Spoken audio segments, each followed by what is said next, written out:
You think Ice Silk Road by China is new? Let me tell you not.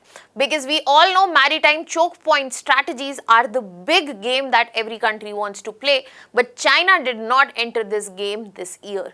China has been prepared and it has been moving. But the question is, where are we? We all are very clear that maritime choke points are extremely important in geopolitics and for the trade.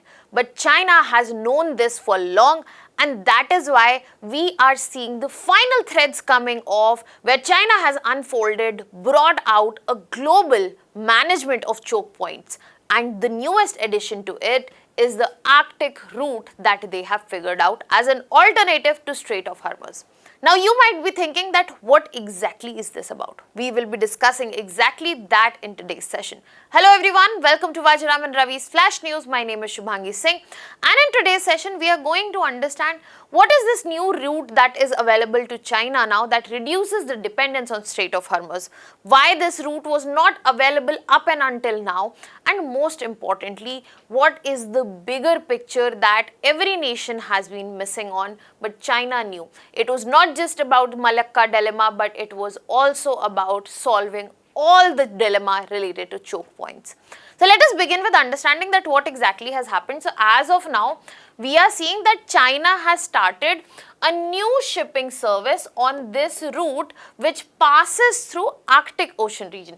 So if you can follow this red line, you will be able to see that this route starting from coastal China goes through Bering Strait, enters Arctic Ocean and helps you to reach Europe. So this has been started from Ningbo to Europe and this goes through Arctic. Now this is the traditionally that we know as the Northern Sea route, and Russia has been using it, but the usage has been very limited up and until now.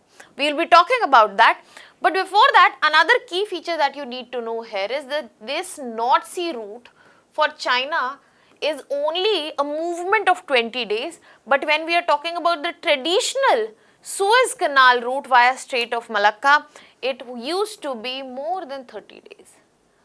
China is not only getting an alternative to big maritime choke points, but China is also saving up on days. And this is what makes it a masterstroke. Now, before we understand the masterstroke more in detail, let us understand why did China all of a sudden do this. Why not prior to this? Because they have been understanding that how dependent they are in terms of Strait of Malacca, which is mostly known as Malacca dilemma as well. So in this context, let us try to understand. Do you want to guess? Let me know in the comment section before I explain that how come this route is available to China now.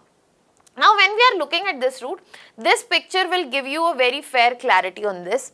If you look at this yellow line which has been marked, it shows the extent of ice edge that has been present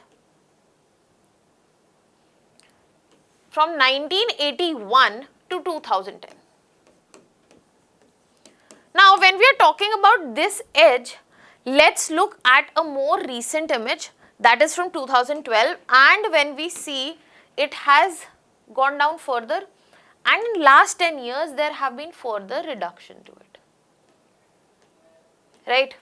Now before, because ice was present across this region, the movement from Arctic Ocean, especially during the winter time, was absolutely impossible and also equally difficult during summers. But now this has changed. The question is why? The answer is something I think everybody knows when we are talking about climate change, global warming. The temperatures have increased, and the increased temperatures have led to melting of ice, which opens up the waterway of Arctic Ocean. So what has happened now is that the navigable season in Arctic Ocean, it is expanding, and the core understanding that you need to take from here that what was an inaccessible frozen region, it is becoming longer and longer available in terms of period of usage, especially for commercial purposes. And that is why Arctic Ocean North Sea route has become an alternative sea route which is open. Now just don't look at this availability of route as an environmental issue.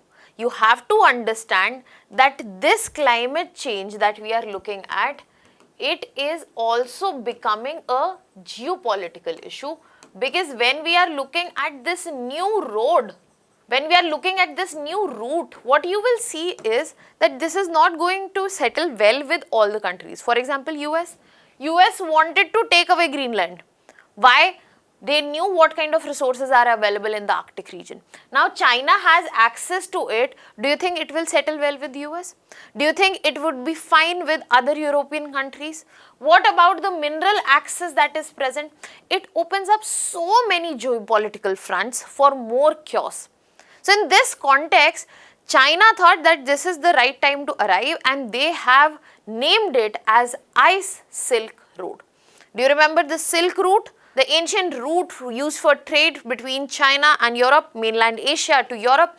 This has been changed to, because it is coming out from Northern Sea route, it has been labeled as Ice Silk Road.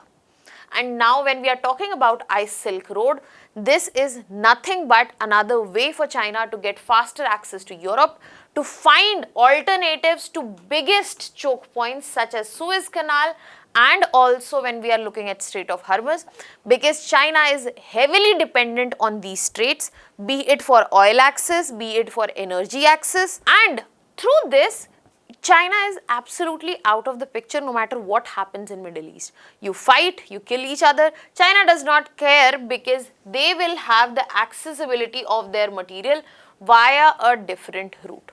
And if one route does not work, there is always an alternative present. So China has entered a win-all situation where there is no downside to it at all. And that is what China has wanted for the longest time. And for this, China started preparing very early. It did not happen because of the Strait of Hormuz crisis, and China realized, oh, we have to focus on diversification. So let's think. China has been working on this. So you will ask me how. Let me give you an example. Are you aware about the Gwadar port in Pakistan? Can you tell me other examples of port access in other countries? They are the reasons. Now let us try to understand this also.